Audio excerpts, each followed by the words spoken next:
ya nuna hotuna kun gani ga da za ku dinga gani a wasu dandali na Facebook ba sai da kayayyaki za ku ga tallan su na akan pejin su kuma kana danna zai kai ka biya su kuɗin su ya shiga account ɗinka.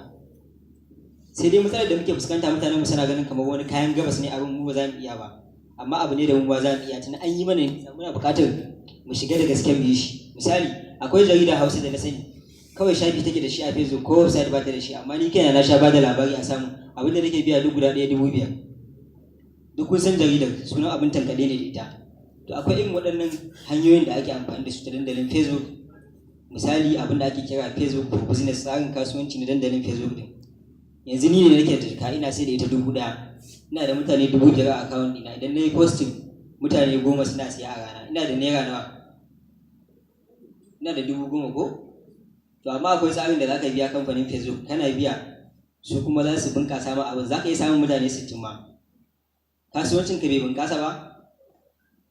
Ka dinga kula duk sanda kai sashin a Google cewa kana neman abu kaza, an kawo Facebook da wuya baka samu wannan abun an baka ansa shi a Facebook. Kun lura da wannan?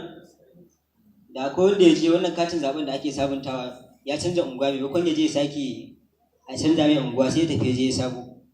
Wanda ya je ya karbi katin zaben sabon da yi yana koma gida ya Facebook ko sai ka ana gaya masa wai bai san zai zuwa gyara katin zaben sa bane. To saboda haka akwai waɗannan hanyoyin na bibiya da za su haɗa ba, in jaka kake siyarwa in daddawa ce za a nemo ma waɗanda za su siye ta. Kamfanin Facebook akwai damammaki a kansa, sannan in mun fahimci bayanin akwai abubuwa guda biyu.